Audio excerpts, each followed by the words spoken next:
Estados Unidos busca unos lazos económicos constructivos y justos con China, pero dice que va a proteger sus intereses de seguridad nacional y que se va a oponer a las acciones de China para dominar a sus competidores extranjeros. Son palabras de la secretaria del Tesoro, Janet Yellen, en el texto de un discurso que va a pronunciar un poco más tarde hoy y que ya hemos podido leer. De hecho, la secretaria del Tesoro ha ido más allá, dice que Estados Unidos va a seguir siendo la superpotencia dominante del mundo. Yellen todavía espera visitar Pekín para reunirse con sus nuevos homólogos económicos.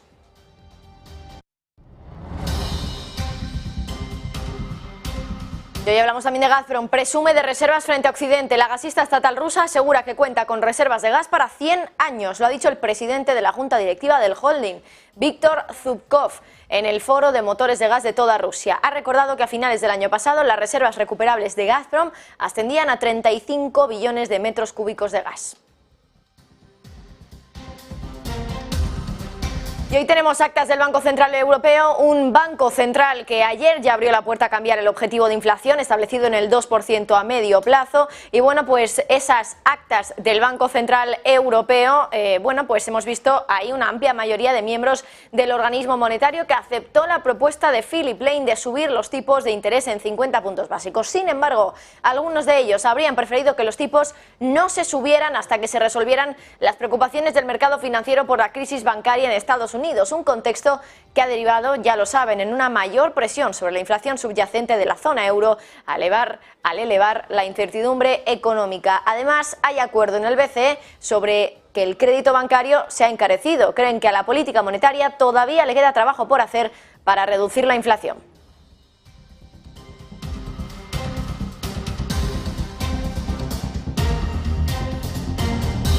Pedro Sánchez cancela a última hora la reunión prevista para ayer con Larry Fink, el consejero delegado de BlackRock, la mayor gestora, el mayor fondo de inversión del mundo. Los directivos más importantes del mayor fondo de todo el globo, incluido su consejero delegado, se desplazaron a España en un viaje relámpago para reunirse con el presidente del gobierno, pero se encontraron con que el encuentro fue suspendido de manera abrupta con la excusa de un imprevisto del mandatario.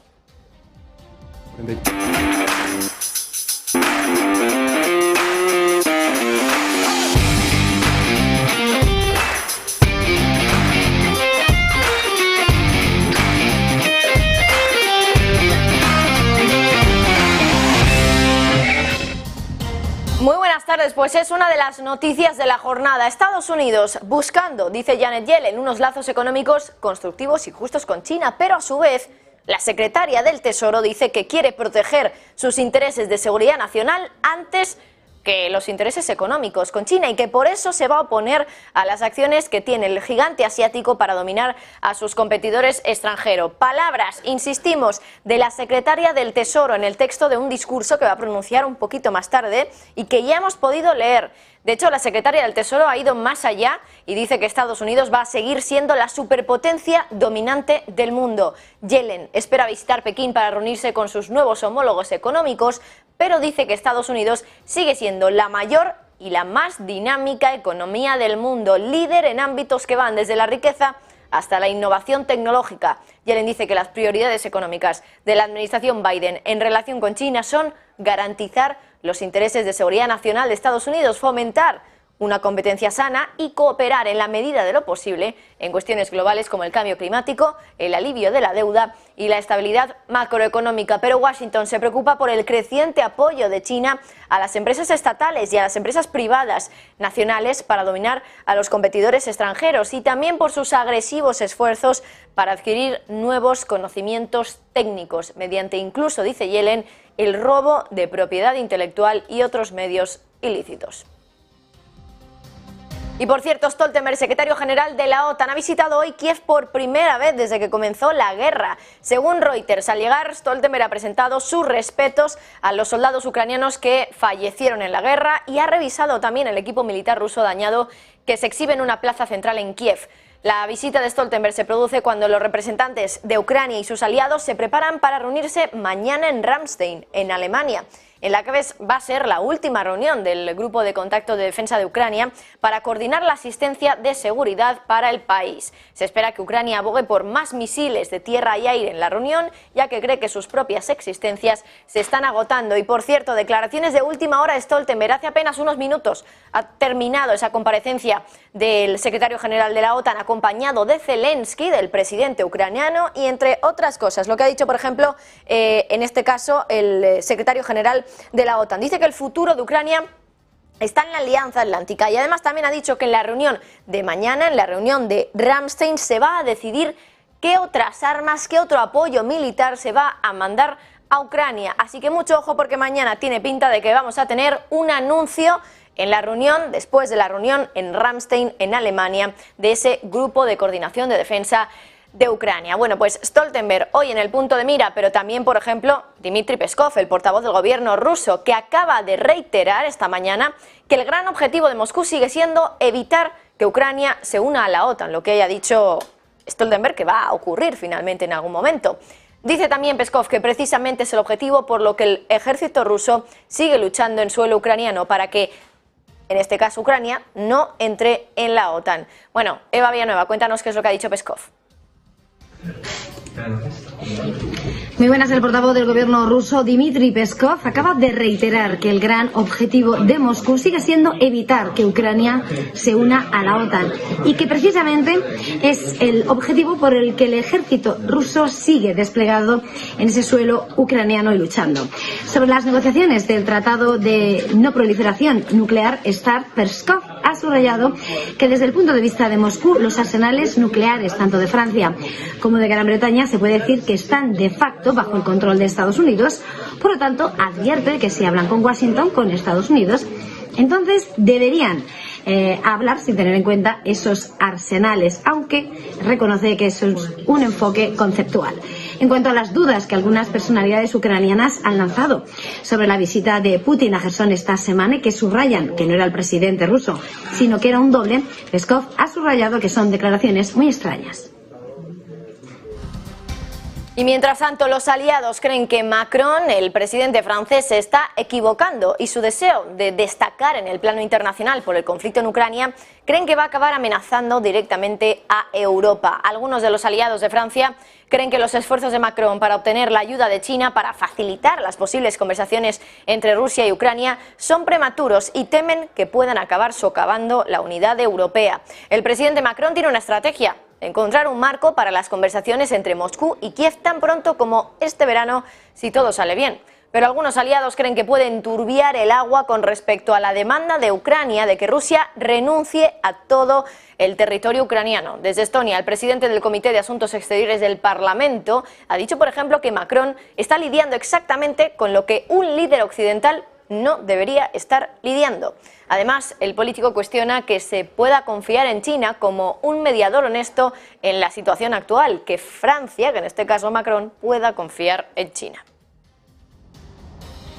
Y hoy Estados Unidos, hemos conocido que ha dejado de lanzar drones estratégicos Global Hawk por completo sobre el Mar Negro después de ese incidente de que su dron Reaper fuera derribado por un caza ruso hace un mes, en esas imágenes que están viendo ustedes en pantalla. Según la agencia RIA, que ha obtenido información de las pistas de Flight Radar 24, la última vez que el Global Hawk estadounidense voló sobre las aguas del Mar Negro, frente a la costa de Crimea, fue el 21 de marzo, pocos días después del incidente. Desde entonces, los drones estratégicos estadounidenses con base en Sicilia ya no han ingresado al espacio aéreo sobre el Mar Negro.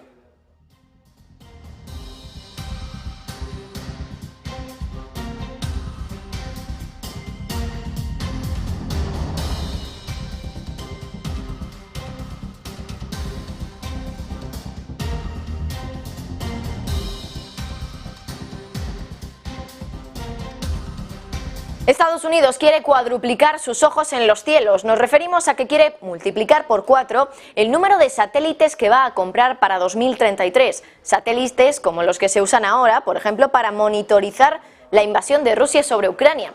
Lo ha anunciado hoy la Oficina de Reconocimiento Nacional, que hace no mucho era una superagencia secreta, porque no fue desclasificada hasta 1992.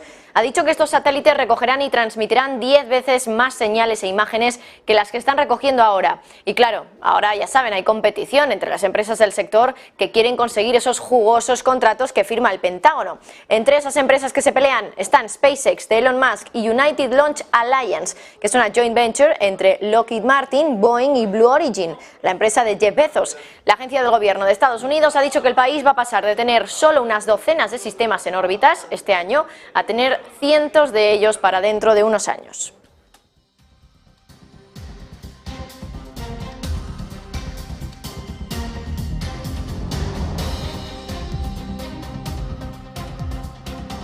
Bueno, y antes de nada, detenemos este repaso de todo lo que tiene que ver con la geopolítica para darles una noticia de última hora. El gobierno alemán dando un vuelco a sus previsiones. ¿Qué es lo que está diciendo ahora mismo? Bueno, pues entre otras cosas, está elevando ligeramente lo que espera que vaya a hacer su PIB este año 2023. Cree que va a crecer un 0,4%, pero eso sí, lo que ha hecho es rebajar esa previsión para 2024. Cree que entonces el crecimiento va a ser del 1,6%. Mientras tanto, ¿qué dice respecto a la inflación? Bueno, pues en este caso rebaja las previsiones de inflación para 2023 hasta el 5,9%. Anteriormente esperaba que ese IPC se situara en el 6% este año, y además cree que en 2024 va a estar en el 2,7%. También es una rebaja de una décima respecto al dato que teníamos anteriormente previsto por el propio gobierno alemán, 2,8%. Así que ahí lo tienen, un poquito más de crecimiento y un poquito menos de inflación. Así que van a ir las cosas. El gobierno de Alemania, un gobierno que desde luego se ha enfrentado a una inflación muy elevada respecto a sus homólogos en Europa y que, bueno, pues ha estado en el punto de mira por la posibilidad de poder entrar en una recesión. De momento no lo tenemos, pero es uno de esos países que está en el punto de mira de todos los economistas como posible país que pueda enfrentarse a una contracción económica. Dejamos la última hora, regresamos de nuevo a ese repaso de las noticias de la jornada hoy en términos geopolíticos, porque ya termina el tour de Sergei Lavrov por Latinoamérica. El ministro de Exteriores de Rusia ha estado días viajando por países latinoamericanos y ahora acaba esa gira en Cuba. ¿Dónde ha estado y qué mensajes ha dado durante su viaje? Sergio Fernández. Durante su estancia en Venezuela, Lavrov asegura que Rusia compartirá su experiencia con el país sobre cómo minimizar el impacto de las sanciones occidentales. Acusa a Estados Unidos diciendo que es un país que puede hacer trampas en cualquier momento, en referencia cuando la OTAN se expandió hacia el este. En clave regional, Lavrov ha defendido las gestiones de sus aliados regionales y dice que no quieren volver a depender de nadie. Eso sí, se ofrece aumentar la cooperación bilateral con países como Cuba, Venezuela o Nicaragua en materia comercial, pero también, por ejemplo, desarrollando alternativas al sistema de pagos SWIFT. Esta es la segunda parada de la gira de Lavrov, que comenzó en Brasil y que tiene previsto pasar por Cuba y Nicaragua. Al igual que hizo durante ese encuentro con el presidente Lula da Silva en Brasilia, Lavrov ha insistido en que Rusia quiere poner fin al conflicto en Ucrania, pero bajo los parámetros de la Carta de la ONU y no los de Occidente. Bueno, y mientras tanto, recuerden todo lo que está pasando ahora con el grano ucraniano. Ahora Polonia todavía acerca más a los productos que vienen desde Ucrania. Ha propuesto a la Unión Europea que prohíba la importación de Ucrania, pero no solo de cereales. También incluye otros productos alimenticios, frutas, huevos, aves, azúcar y miel. Eva, cuéntanos. Polonia sigue empeñada en cercar los productos ucranianos. Con este objetivo acaba de proponer a la Unión Europea que prohíba la importación de productos alimenticios, pero no solo de cereales, sino que también lo extiende a otros como frutas, huevos, aves, azúcar y miel. Según ha informado una emisora polaca, la situación se complica por el hecho de que los países vecinos tienen desacuerdos sobre qué productos incluir. Según el corresponsal en Bruselas de la emisora polaca, a Bulgaria le gustaría agregar harina y mantequilla, y Hungría aves, miel y harina. Con todo, la propuesta polaca llega apenas unas horas después de que el Ejecutivo Comunitario anunciase en una carta que va a otorgar 100 millones de euros a los 5 países afectados por el incremento de las importaciones agrícolas procedentes de Ucrania. El paquete, destinado para Polonia, Rumanía, Bulgaria, Hungría y Eslovaquia, se sumaría a los algo más de 56 millones que la Comisión ya había aprobado otorgar a las autoridades de Varsovia, Sofía y Bucarest. Y seguimos hablando de Rusia porque tiene otra sorpresa para las empresas extranjeras que se disponen a abandonar el país. Además de exigirles que vendan con un descuento del 50% y obtengan el permiso del gobierno para marcharse, se les va a aplicar un nuevo impuesto. Según fuentes de Bloomberg, ese impuesto también podría incluirse en el precio negociado como parte de la desinversión. Enfrentado a un éxodo de extranjeros tras la invasión de Ucrania el año pasado, el gobierno ruso se mueve así para exigir un mayor coste mediante lo que ha llamado una contribución voluntaria al presupuesto y exige un descuento a las empresas de países que considera poco amistosos. Aunque el impuesto no va a entrar en vigor hasta 2024, las empresas tienen la opción de pagarlo este año a la mitad de ese tipo. Están sujetas al impuesto las empresas cuyos beneficios superen los 1.000 millones de rublos. Dice Bloomberg que la principal carga del nuevo impuesto va a recaer en las empresas del sector químico, metalúrgico y minero, excepto el carbón, y también en los bancos. En caso de que todas las empresas sujetas al impuesto opten por pagar anticipadamente con descuento, Rusia recaudará 300.000 millones de rublos ya este año, lo que le va a permitir gastar esa cantidad sin aumentar el déficit fiscal.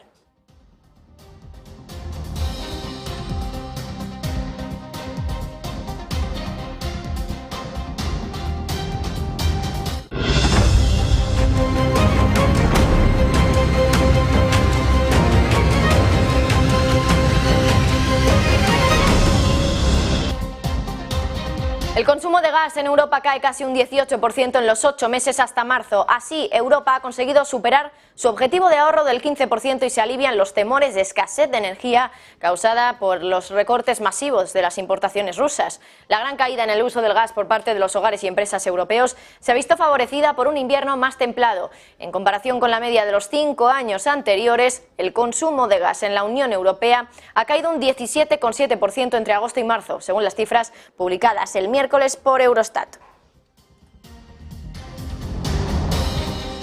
Resume la de reservas frente a Occidente. La gasista estatal rusa asegura que cuenta con reservas de gas para 100 años. Lo ha dicho el presidente de la Junta Directiva del holding, Viktor Zubkov, en el foro de motores de gas de toda Rusia. Ha recordado que a finales del año pasado las reservas recuperables del grupo Gazprom ascendían a 35 billones de metros cúbicos de gas y que hoy esas reservas de gas son para 100 años.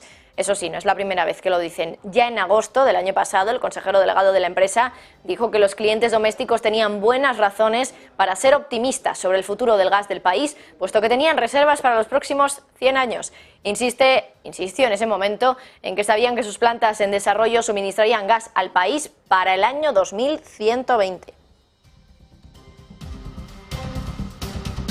Pakistán ha realizado su primer pedido de crudo ruso con descuento en virtud de un nuevo acuerdo alcanzado con Islamabad y Moscú, con un cargamento que va a atracar en el puerto de Karachi en mayo. La compra de Pakistán le da a Rusia una nueva salida para su petróleo, lo que se suma a las crecientes ventas de Moscú a India y China, ya que redirige los volúmenes de los mercados occidentales, donde su petróleo ha sido prohibido a raíz del conflicto de Ucrania.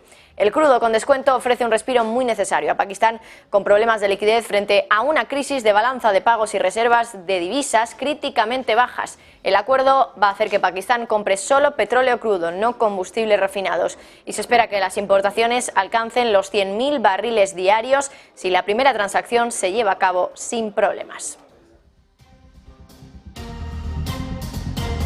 Bueno, ya saben ustedes, última hora que todavía tenemos pendientes por contarles, y es que ha hablado hoy el presidente de Blackstone, por cierto, compañía que ha publicado resultados, y lo que está diciendo es que, bueno, mucho ojo porque el mercado está sobreestimando realmente la posibilidad que hay de que la Reserva Federal baje los tipos de interés. Dice ahora, básicamente, que la Reserva Federal es probable que acabe pausando esa subida de tipos, o a lo mejor incluso suba los tipos de interés en 25 puntos básicos, pero considera que es poco probable que, bueno, pues vayan a hacer ese pivote todo lo rápido que espera el mercado. Además, ha dicho también que la Reserva Federal va a mantener los tipos de interés en un nivel elevado por un periodo de tiempo extendido, por un periodo de tiempo largo, para intentar evitar que esas presiones inflacionarias vuelvan a la economía de los Estados Unidos. Bueno, pues ahí tienen esa última advertencia que lanza el presidente de Blackstone, que es la gestora de activos alternativos más grande del mundo. Y hoy, por cierto, pues hablando de nuevo del Banco Central Europeo, ayer hablaba Lagarde, por cierto, hoy de nuevo la presidenta del BCE está hablando. Enseguida vamos a hacer algún resumen de lo que está diciendo la presidenta del Banco Central Europeo. Pero ayer ya abrió la puerta a cambiar el objetivo de inflación, que ya saben, está establecido en el 2% a medio plazo. Y básicamente pues abrió la puerta a hacerlo una vez, eso sí, los precios hayan vuelto a la estabilidad. Christine Lagarde quiso dejar claro que esta discusión se iba a postergar hasta que la inflación estuviera controlada con los actuales parámetros y ha querido también recalcar que el entorno al que se enfrenta hoy el mundo ahora ha cambiado sobremanera y por ello quizá habría que discutir una alteración del objetivo de inflación que lleva vigente décadas en los países desarrollados y en el caso de la zona euro desde su creación. Además, también leemos declaraciones hoy de Klaas Knot, miembro irlandés del Banco Central Europeo, en el Irish Times. Dice que el organismo podría tener que subir los tipos de interés en junio y en julio tras la subida de tipos del próximo mes. Cree que es demasiado pronto todavía para hablar de una pausa en los aumentos de los tipos de interés en Europa.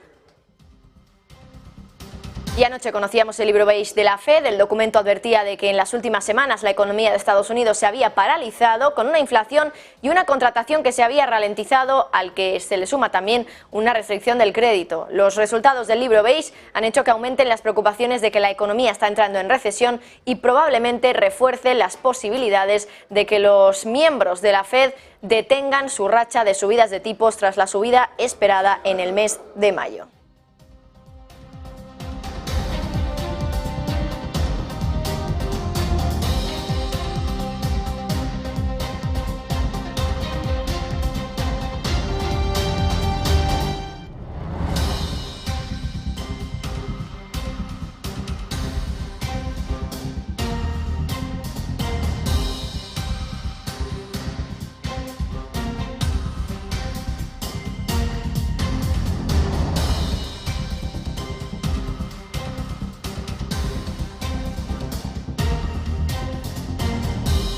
Bueno, y por cierto, hace más o menos aproximadamente una horita, a la 1:30 de la tarde, salían las actas del Banco Central Europeo. Las actas de la última reunión, que desde luego era clave porque había que ver cómo hacía equilibrios, en este caso el Banco Central Europeo, entre lo que estaba pasando con la inflación y lo que estaba pasando con el pánico bancario. Al final ganó la subida de tipos, pero ojo, porque lo que nos dicen esas actas es que hubo miembros del Banco Central Europeo que estaban barajando la opción de no subir en absoluto los tipos de interés. Claro, esto cómo encaja con un Banco Central Europeo que luego a su vez también sale, en palabras de Christine Lagarde, diciendo básicamente que los bancos en Europa están fenomenal, que están muy sólidos, que tienen unos niveles de capital bastante fuertes, pero luego a su vez vemos como miembros del Banco Central Europeo a puerta cerrada en esa última reunión estaban planteándole al Consejo de Gobierno del Banco Central Europeo que quizá lo mejor era no subir los tipos de interés. Finalmente hubo una subida de tipos, una subida de 25 puntos básicos, pero aún así, ojo, porque esto nos advierte de que dentro del Banco Central Europeo no hay consenso sobre, en este caso, las subidas de tipos. Y Australia anuncia la mayor reorganización del Banco Central del país en sus 63 años de historia, proponiendo el establecimiento de una nueva junta de fijación de tipos de interés y una revisión de su cultura. Las reformas se han dado a conocer después de que el año pasado lanzara la primera revisión en 4 décadas, después de fuertes críticas por su manejo de la guía de tipos de interés y su lenta respuesta al aumento de inflación. Pero la revisión también critica la comunicación y la estructura del banco, mostrando una cultura jerárquica de deferencia hacia el personal superior, como lo demuestra su respuesta a la pandemia del COVID.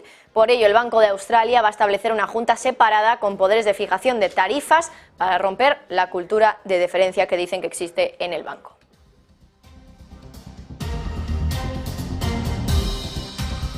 Y hoy se cotizan los resultados de una de esas compañías conocidas por sus vaivenes en bolsa, Tesla. La empresa publicó cuentas ayer y decepcionó. Tanto es así que sus acciones se desplomaron un 4% en el After Hours y tiene pinta de que en el día de hoy la caída va a ser incluso superior. Sergio Fernández.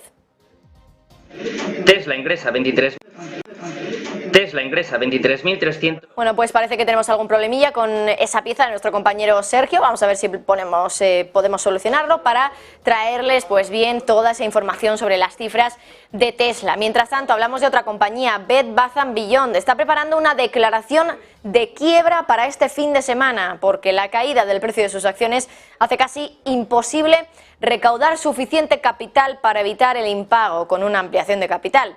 El minorista necesita recaudar 300 millones de dólares de la venta de acciones antes del 26 de abril para mantenerse fuera del capítulo 11 de quiebras de Estados Unidos. El negocio del minorista de artículos del hogar se ha ido deteriorando. En sus últimos resultados, en los preliminares, registró un descenso de las ventas en tiendas comparables entre el 40 y el 50% en el trimestre que finalizó el 25 de febrero.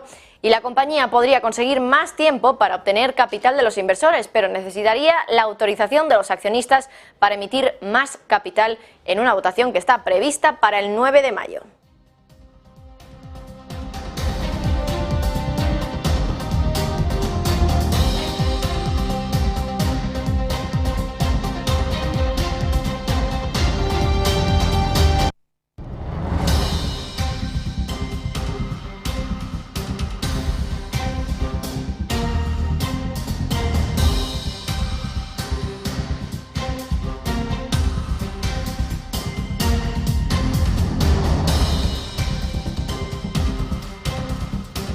Atentos los usuarios de la red social Facebook, porque un juez de California ha aprobado de forma preliminar un acuerdo de 725 millones de dólares entre la empresa matriz de Facebook, Meta, y los usuarios que afirman que la compañía permitió que sus datos fueran vistos o compartidos por terceros, en particular con Cambridge Analytica, sin su consentimiento.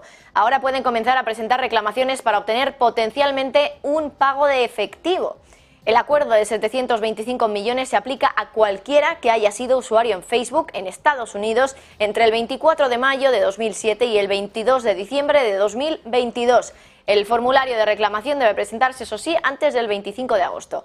Como es habitual en las demandas colectivas, la cantidad que va a recibir cada persona depende de varios factores. El formulario de conciliación dice que el pago va a variar en función del número de personas que presenten reclamaciones y además los costes administrativos y los honorarios de los abogados también se van a deducir de ese acuerdo antes de su liberación. Pero mucho ojo, si usted fue en este caso pues usuario de Facebook entre mayo de 2007 y diciembre de 2022, porque Facebook podría indemnizarle. Bueno, más cuestiones, porque recuerden que hoy hemos tenido resultados en España, resultados de Bankinter. Hoy la bolsa española ha inaugurado su particular temporada de resultados en las empresas del IBEX 35 de la mano de Bankinter. Ha ganado 185 millones de euros entre enero y marzo de 2023, un 20% más que el año anterior, gracias al incremento de los ingresos en todas sus líneas de negocio, impulsados por el aumento de los tipos de interés en la zona del euro y a pesar del impuesto a la banca. Su consejera delegada, María Dolores Dancausa, también ha comentado que los bancos supervisados tienen una gran capacidad de resistencia, porque dice el Banco Central Europeo conoce perfectamente el sistema bancario y nos conoce muy bien. Dice que no hay ninguna duda sobre su solidez y su capacidad de resistencia, claramente en una referencia a lo ocurrido por el pánico bancario hace unas semanas.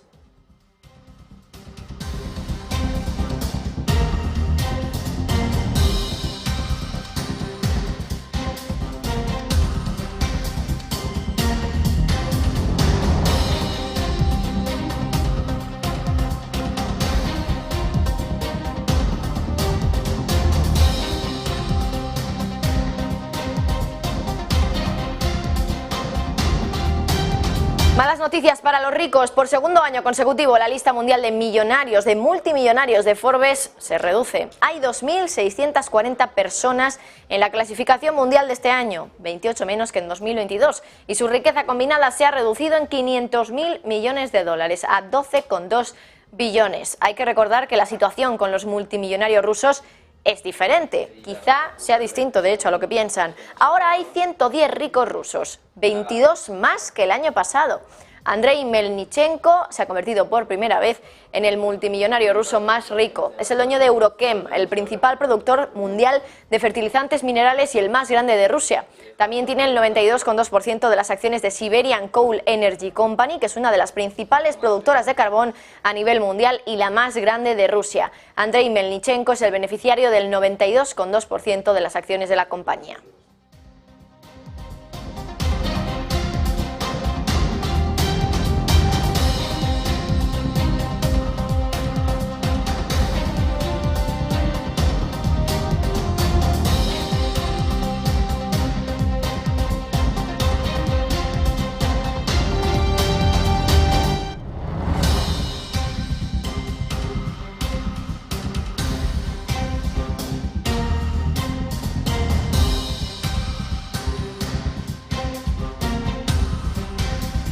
La inteligencia artificial aterriza en los anuncios de Google. La compañía quiere introducirla en su negocio de publicidad en los próximos meses. Según publica el Financial Times, con ello quiere crear nuevos anuncios basados en piezas que ya produjeron expertos humanos en marketing. En la presentación de la idea, Google asegura que la inteligencia artificial generativa está desbloqueando un mundo nuevo de creatividad.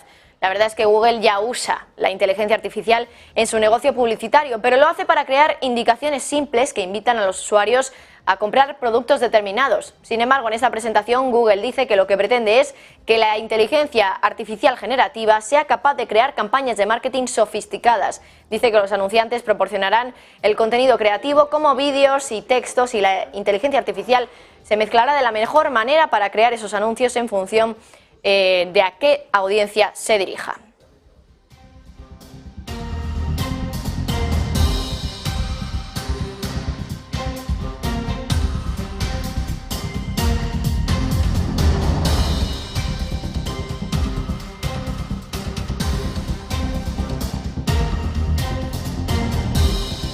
Bueno, y por cierto, ya les hemos contado, está Christine Lagarde hablando, la presidenta del Banco Central Europeo. Y fíjense a algunas palabras, algunas de las principales declaraciones que estamos recogiendo aquí en la redacción de Negocios Televisión ahora mismo. Lagarde diciendo un mensaje que, bueno, pues ya nos tiene acostumbrados a él. La inflación es demasiado fuerte, dice, demasiado elevada. Además, también ha dicho que va a hacer todo lo posible por devolver a la inflación al objetivo del 2%. Nosotros aquí en Negocios Televisión estamos siguiendo en directo también a Christine Lagarde, así que muy pendientes a las palabras que está pronunciando ahora mismo la presidenta del Banco Central Europeo.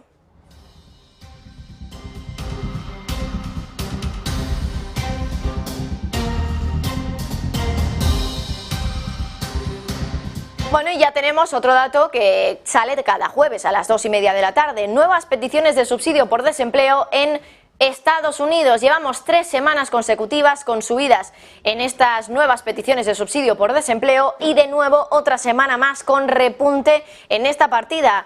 Concretamente, tenemos 245.000, se esperaba que se mantuviera en el mismo nivel de la semana anterior, 240.000, son 5.000 más. Por lo tanto, un dato que conocemos semanalmente que nos sirve a modo de dato adelantado de cómo está el mercado laboral y que nos indica que cada vez hay más personas que están pidiendo esos subsidios por quedarse en el paro en Estados Unidos, es decir, algo de tensión para el mercado laboral, que al final es una de las cosas que necesita la Reserva Federal para dejar de subir los tipos de interés. Ahora mismo empieza ya la comparecencia de Joe Biden, presidente de los Estados Unidos. Vamos a conectar con esa señal que nos está llegando del discurso del presidente de Estados Unidos.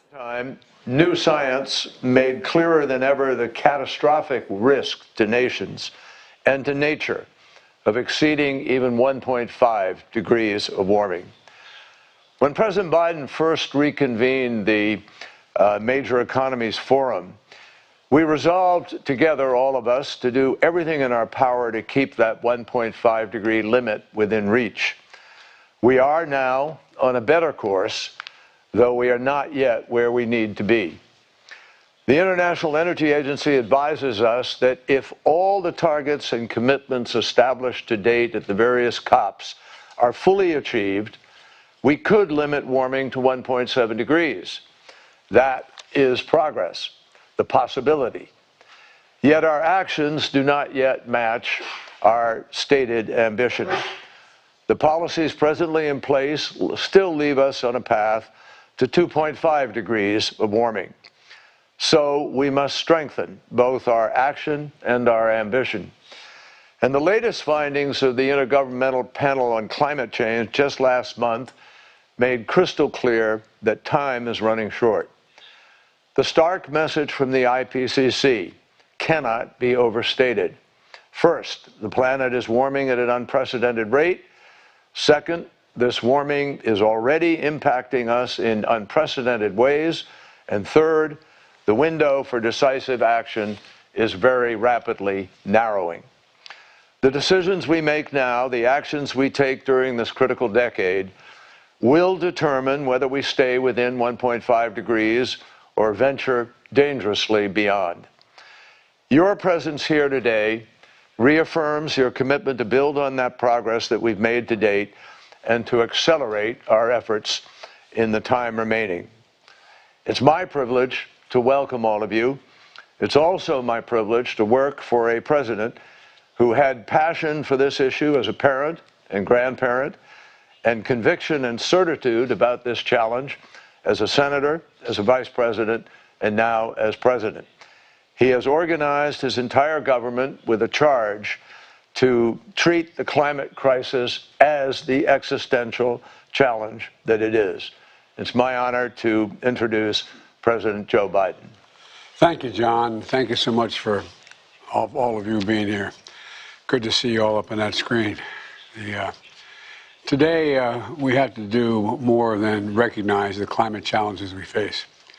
Seems to me we have to recommit ourselves to action while we still have the time. John laid it out pretty clearly. We have to step up our ambitions. We're going to have to stand together to meet great challenges, and we will preserve our plan in the future. That's the question. I think we will. We think we will, but we have to. We're not there yet. History's going to judge us on how we answer these questions. And today, I hope we all answer them loudly and clearly as a yes. Yes, we're committed to following the science. Yes, we are determined to strengthen our ambition and our actions. And yes, we're willing to do the hard work to limit global warming to 1.5 degrees Celsius. That's what today's all about. Committing together and candidly discussing how we can bridge the gap between our pledge to limit warming to 1.5 degrees and our policies. You know, over the last 2 years, I'm proud to say the United States has delivered unprecedented progress here at home. I've signed a thing called the Inflation Reduction Act, a piece of legislation we got passed, the single largest investment in fighting climate change in history, which will reduce annual carbon emissions by 1 billion tons by 2030. We made a generational investment in our nation's infrastructure to build clean power and construct 1.5 million electric vehicles and all across the charging stations. I think it's about 550,000, a little over 500,000 charging stations all across our nation for electric vehicles. And since we last met, the United States ratified the Kigali Amendment, which drastically reduces the production and use of the super potent HFCs globally. With these actions, the United States is on track to achieve a 1.5 degree aligned goal of cutting emissions by 50 to 52% by 2030. Look, as we look forward to COP28, we all need to show up in Dubai with 2030 targets and actions aligned with the Paris temperature goals. We're already seeing the signs of what's to come if we don't. More severe droughts, more floods, seas rising, temperatures rising, weather instability, market unpredictability. Look, together, we can't keep the goal of limiting warming to just no more than 1.5 degrees. It's within our reach. If we make progress on the 4 key things that we have to discuss today: decarbonizing energy, ending deforestation, reducing non-carbon greenhouse gas emissions, and improving carbon management. This morning or evening for many of you, I want to share with you how the United States is addressing these priorities and where I think we can come together to maximize our collective impact. First, decarbonizing energy. The United States is taking a bold action to put our energy sector on a path toward net zero emissions by no later than 2050. Through measures like our Inflation Reduction Act and the Bipartisan Infrastructure Law, we're investing tens of billions of dollars in the scale-up of new technologies like offshore wind, advanced nuclear, and clean hydrogen. We're building a clean transportation sector, from expanding to electric buses, electrifying our government fleet of vehicles, to providing new tax credits for making and buying electric vehicles. Just last week, our Environmental Protection Agency proposed new tailpipe pollution standards for light-duty vehicles like cars and SUVs and heavy-duty vehicles like buses and trucks, which together represent more than 20% of all U.S. emissions. Across our country, we stood with the CEOs of major car manufacturers and the workers who will build our clean transportation future, and they're all in. They understand, as clearly as I do, that this is an enormous opportunity.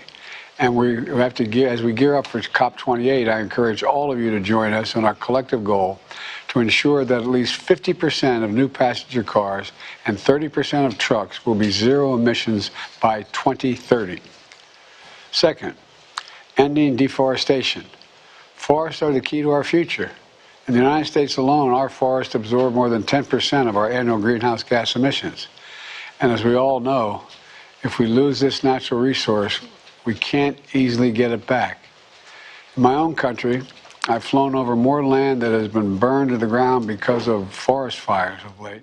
Bueno, es un evento de las grandes economías para hablar del clima y la energía, así que estos son los temas de los que está hablando ahora mismo el presidente de los Estados Unidos. Por ejemplo, diciendo que hay que preservar el planeta, que Estados Unidos está comprometido con alcanzar los objetivos para 2030 y bueno, pues dice que ya sabemos cuáles son las consecuencias de no hacerlo y por ejemplo, pues cita algunos desastres naturales que hemos tenido en los últimos meses y por ejemplo también habla de inundaciones, entre otras cosas. Seguimos escuchando a Biden.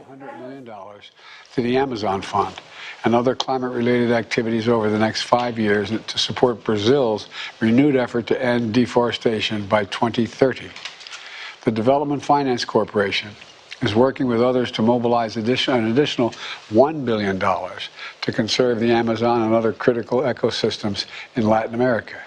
And I ask you to join us in working through the Forest and Climate Leaders Partnership to mobilize additional investments to help end the deforestation around the world by 2030. And the time to act is narrowing. Together we have to make it clear that forests are more valuable conserved than cleared. Third, reducing non-carbon greenhouse gases. The Global Methane Pledge we launched 2 years ago with just 7 of our other countries in the European Union has grown now by 150 countries strong. And here at home, the United States is turning this pledge into progress. We're investing more than $20 billion in methane mitigation to do things like capping orphan wells, plugging leaks throughout our oil and gas sectors. All told, by 2030, these steps will reduce U.S. methane emissions from covered sources by 87% below 2005 levels. Today, I also invite you to join us in the methane finance spirit to raise at least $200 million by COP28 to help developing countries mitigate their own methane emissions.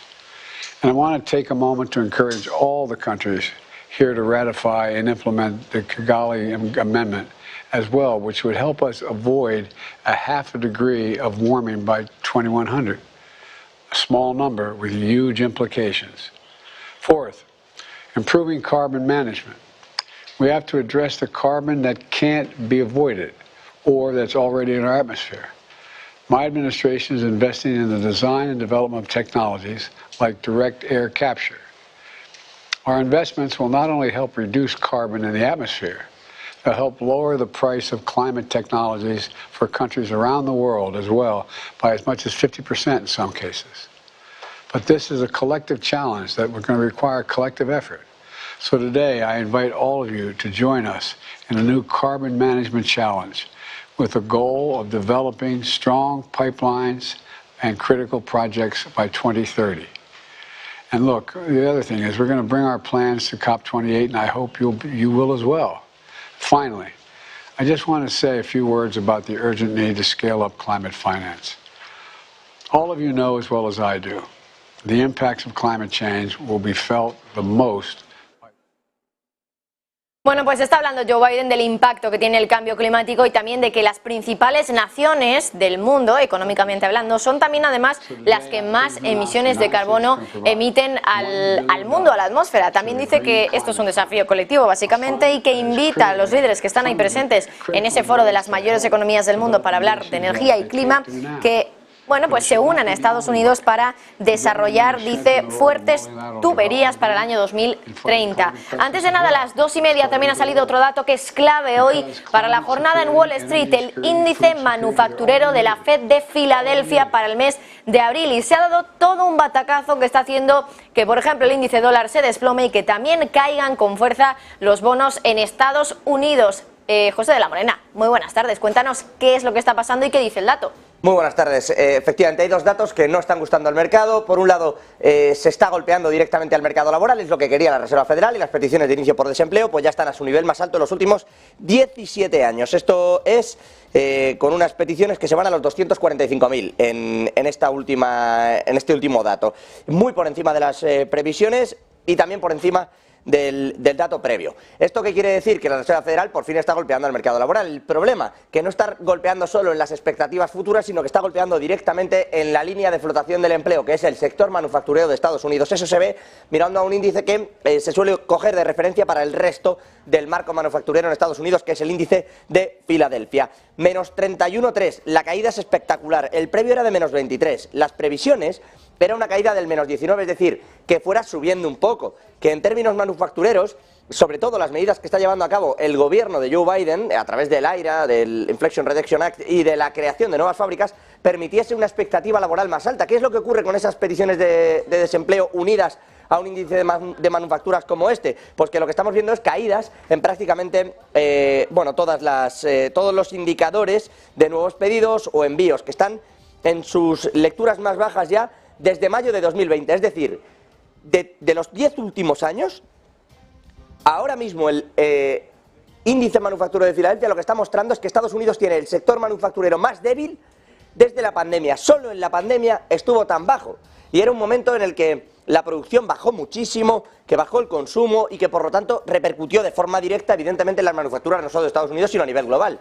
Pero para ver un dato tan malo como el de ahora, es verdad que fue peor en pandemia, pero para ver un dato tan malo como el que estamos viendo hay que remontarse a los tiempos de la pandemia, y si vas hacia atrás ya hay que ir a crisis. Lo que está mostrando una caída como esta, sumado al golpe que está empezando a llevarse el empleo, ya no hablamos solo de que no suban los salarios, no hablamos solo de unas expectativas de cambio en el marco laboral de los trabajadores, sino que sumando estos dos datos lo que estamos viendo en realidad es que se está llegando, estos datos, estos niveles, para estos datos, en cualquier otra ocasión, mirando cualquier otra gráfica, están indicando recesión en Estados Unidos.